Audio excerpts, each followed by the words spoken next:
Imangi सखुमना मयामबु खुरुमजरी friend ngasidi aikoi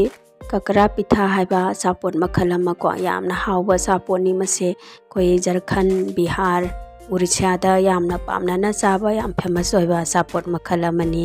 ado masi sembagi video ni ko ado aina masi semlaba matungda sumaina thanga mana khaira ko yengjare ado huji yengbiu adom su ko manungje yamna tasty oiba ma yauri manungsida yengbiu mayam masi yam hawi ko adom su aigi niyom sida soidana mutang semaga try tawraga yengbiu hojik kamaina semdage haibadu makha tana yengminarasi aigi si UV se fresh ni ko ado masumaina aigi UV fresh sigi maku khokpase kamai khoktage haibase aigi video ma hana semjagi bani maku khokpagi matuki link do ai description da hapjarake ko adoga hapkadaba posting jena UV chini angangba badam kaju kismis su khara hapkani kaju je aina dry fruit cutter da hapjare adoga cut tawjare ko yam phajana adum cut tawraga adum thole badam se ju cut tawjare adom na nungai ga da mong da adum cut tawbiyo adoga aina fresh coconut se ju lawjare ko machet ama se ju gritter se da grit tawjare dry fruit sidi adom na pamba dry fruit makhal adum thakpiu hawgadaba ko black kismis ni ko aina hapjari base kismis se thangna tangkhai hapetang khaidokpiu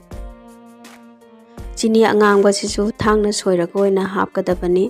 hauji khoi gas romda amuk chalaji aina gas mathakta khangje saraba matung koi ngasaigi UV do hapjare ko adoga chini angangba sisu hapjare masi ani ji hana ngahakta ngaugi ji ko ado chini ji loina melt oirakadoini aduga amu dry fruit sing do ju amu hapjare ko ado masida koigi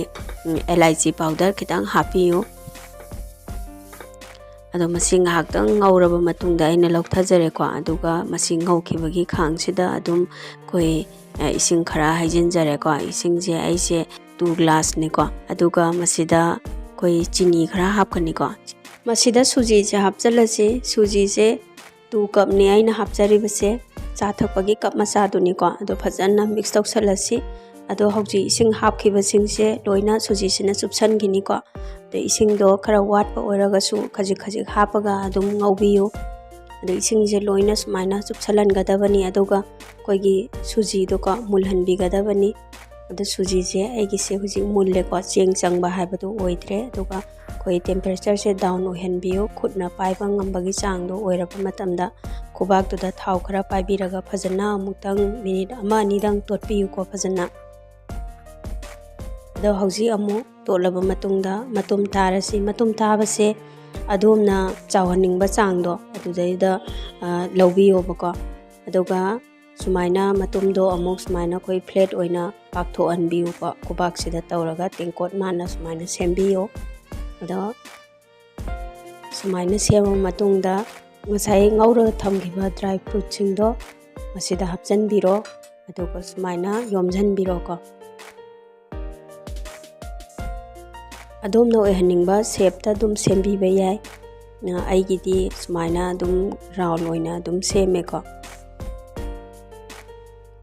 sumaina tapna khoi suji je wat pataraga su dum khara dum lauraga dum menjanbiyo hoba khotpa yauraga su kasu kaite to sumaina ai si phibam sida semjare ko shape se ado hoji amaga muk semasi yam laibani masigi niyom se adom su adum sabiyo angang jing su pijabiyo yamna healthy oiba poni ko thau da tawjabo taraga su thau su yam chupsande hana loina mullaga loiba poni na hariba posing je ko aduna adum chaba yaba poni koi adum birthday gumba adum celebration ko koi adum angang jing ki program taw matamda yumda adum mase semaga adum item ama adum hapa yaba poni ko yam laina masi laire sumain tawdana aina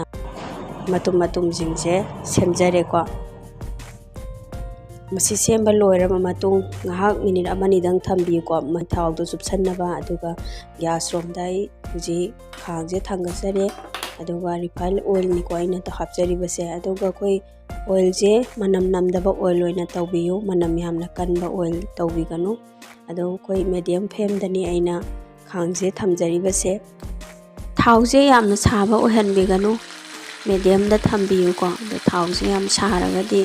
ꯀꯥꯁꯟꯈꯤꯕꯅ ꯍꯥꯟꯒꯅꯤ ꯃꯅꯨꯡꯗꯣ ꯃꯨꯟꯕ ꯉꯝꯍꯧꯔꯣꯏ ꯍꯣꯏ ꯃꯨꯟꯕꯨꯗꯤ ꯃꯨꯜꯂꯕ ꯉꯥꯛꯇꯅꯤ ꯉꯧꯊꯣꯛꯑꯕꯅꯤꯅ ꯑꯗꯨ ꯑꯣꯏꯔꯒꯁꯨꯀꯣ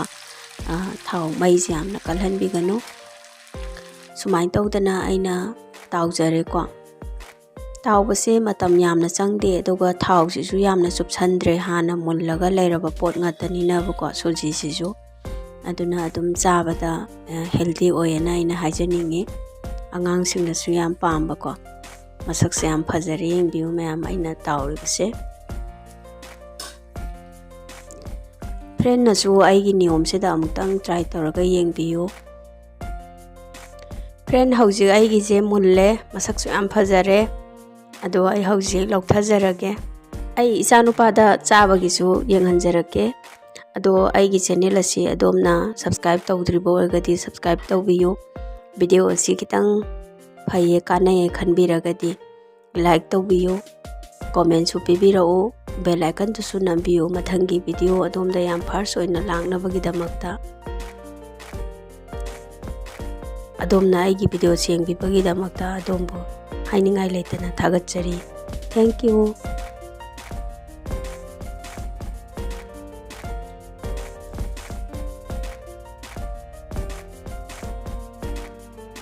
ꯍꯥꯎꯕ꯭ꯔꯥ?